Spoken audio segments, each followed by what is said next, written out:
and the sunny disposition of your beautiful island country will enable you to steer this assembly to a most successful conclusion. Mr. President, we are meeting at a tense and pivotal moment in modern history. Conflicts rage in Ukraine and in 50 other places around the world. Tensions between the global powers have continued to escalate. We see the rise of new and old military and political blocs. Geopolitics is resurging when geoeconomics should have primacy in the world. The world cannot afford Cold War 2.0.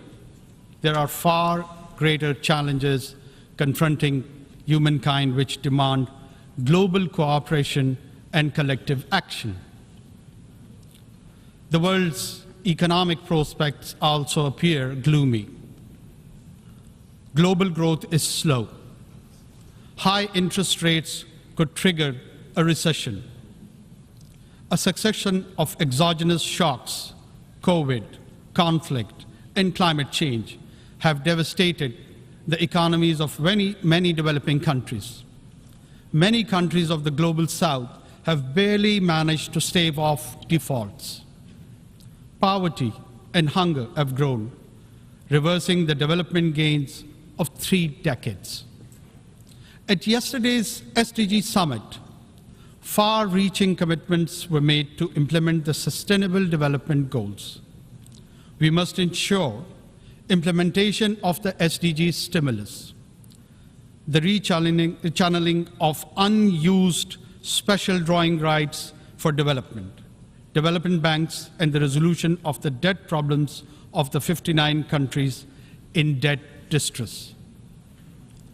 Pakistan also looks forward to the fulfillment of the climate change commitments made at COP28 by the developed world to provide over $100 billion in annual climate finance,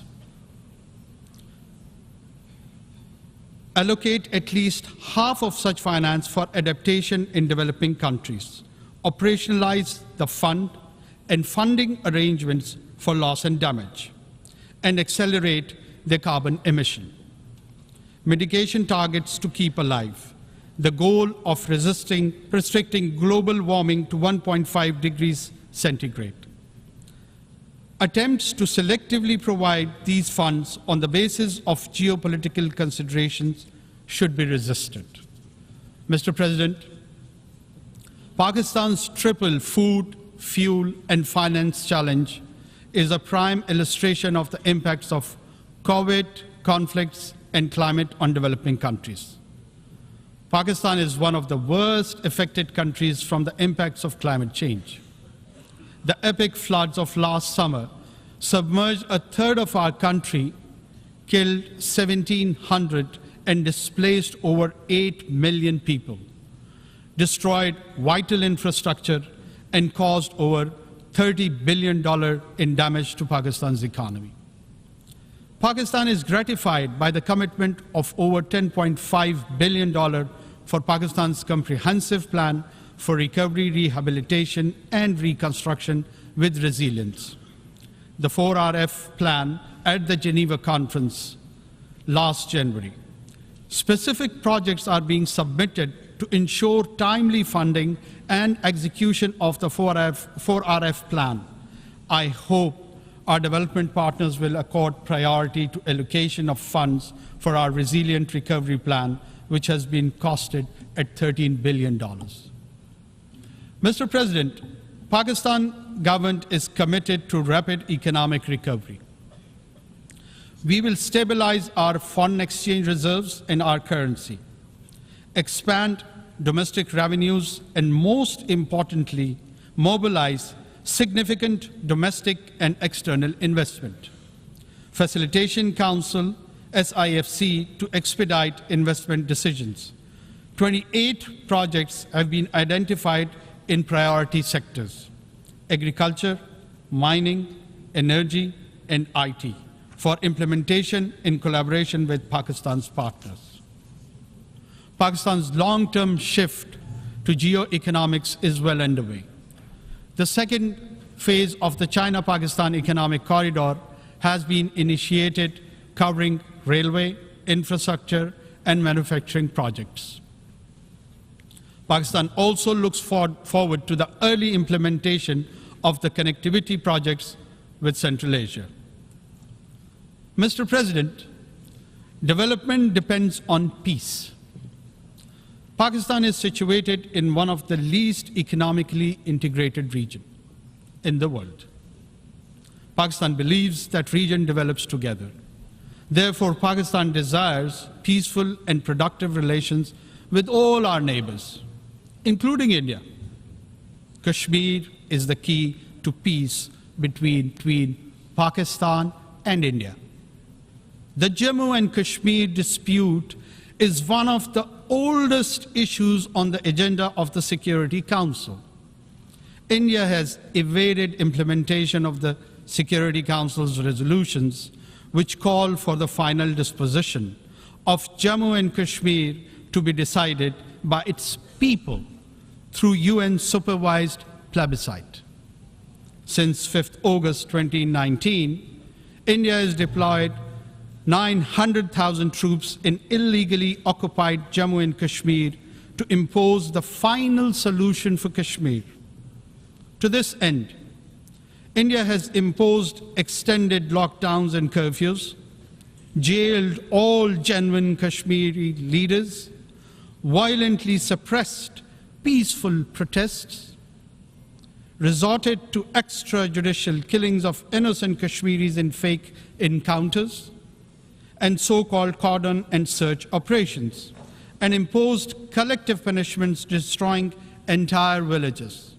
Access to occupied Kashmir, demanded by the UN High Commission for Human Rights and over a dozen special rapporteurs, has been denied by New Delhi.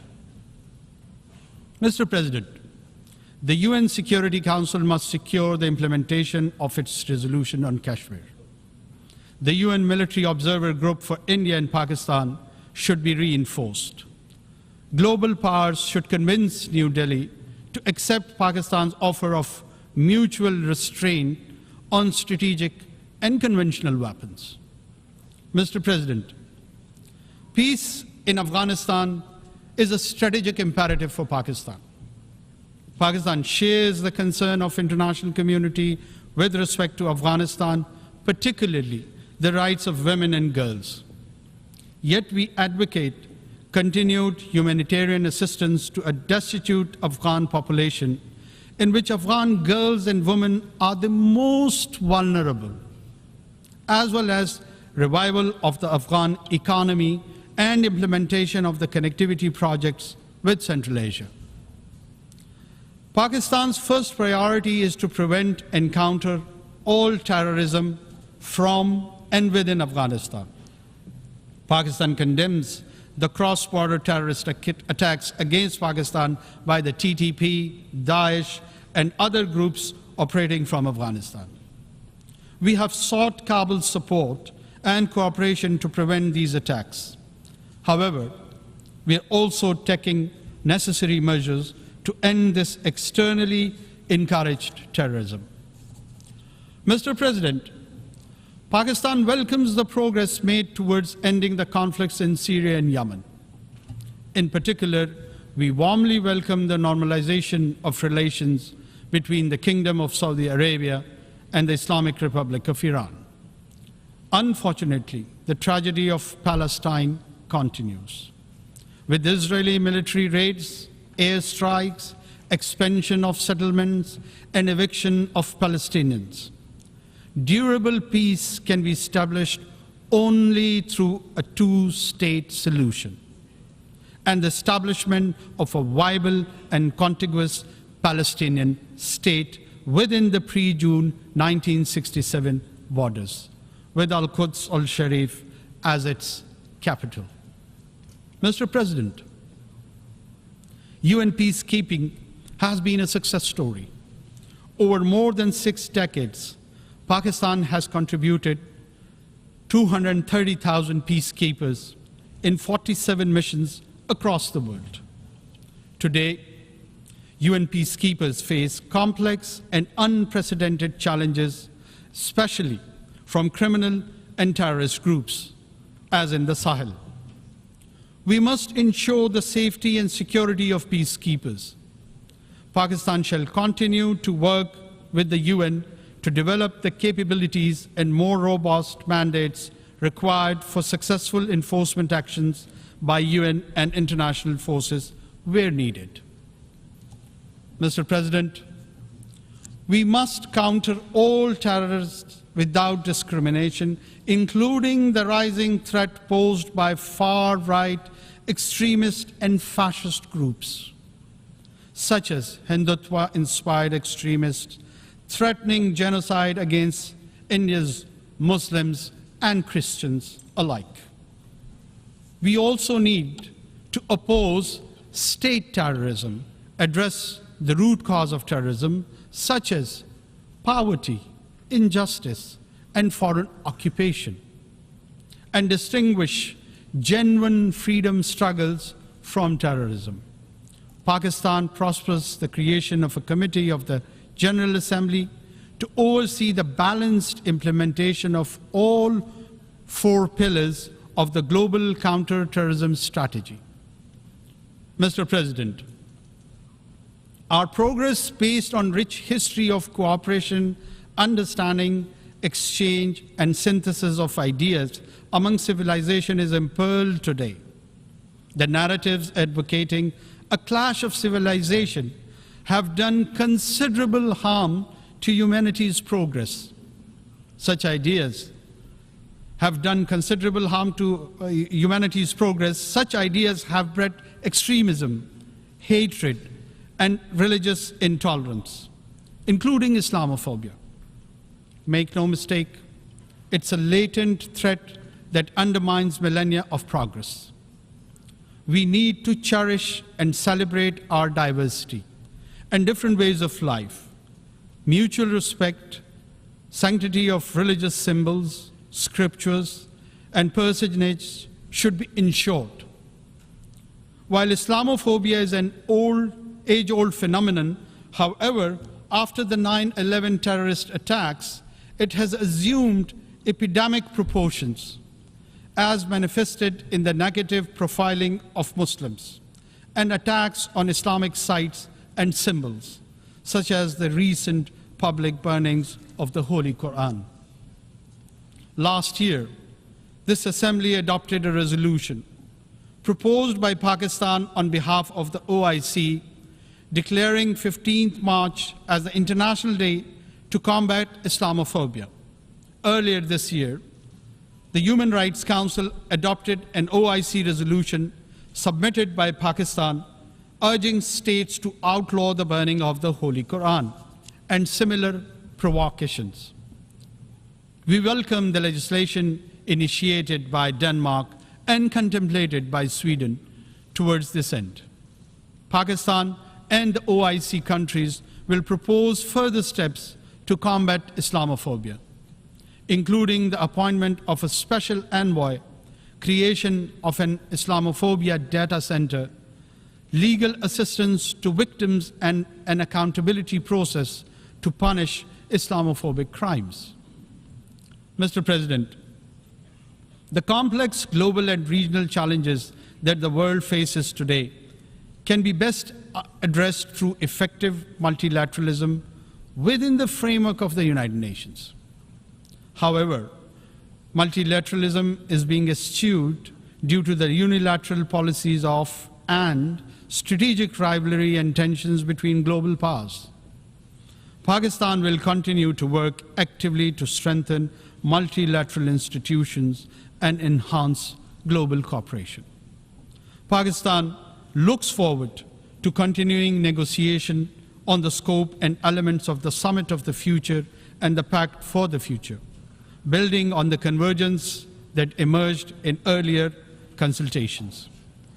The summit's preparatory process must not disrupt existing negotiating processes, such as the intergovernmental negotiations on the reform of the Security Council.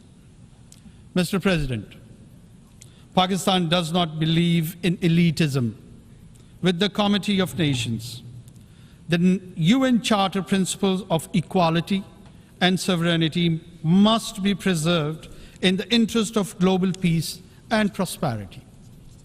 Pakistan believes that additional permanent members to the Security Council will further erode its credibility and legitimacy. The widest possible agreement can be best achieved on the basis of the Uniting for Consensus Group's proposal for expansion of the Council only in the non-permanent category, with provision for a limited number of long-term seats. Mr. President, Pakistan believes that to build, preserve, and promote peace and prosperity today and in the future, it is vital to reduce great power rivalry and tensions, ensure strict adherence to the UN Charter, consistently implement Security Council resolutions, eliminate the root cause of conflicts, and respect the principles of non-use of force, self-determination, sovereignty, and territorial integrity, non-interference in the internal affairs of the states, and peaceful coexistence. Pakistan will work diligently and actively with all member states to realize these vital elements of a new, equitable, and peaceful world order. I thank you. On behalf of the निगरान वज़ीर आज़म अनवारुल काकड़ अतहदा की general assembly से खिताब कर रहे थे। उन्होंने कहा कि आज़ाद फ़लस्तीनी रियासत का क़याम ही अमन की ज़मानत है। उन्होंने मज़ीद कहा कि अफ़गानिस्तान में इंसानी इमदाद का सिलसिला जारी रहना चाहिए। कलअदम TTP और गैर रियासती अनासर अफ़गान सरजमीन से हमले करते हैं। फ़लस्तीनी सरजमीन पर भी दीरपा अमन का क़याम नागुज़ीर है।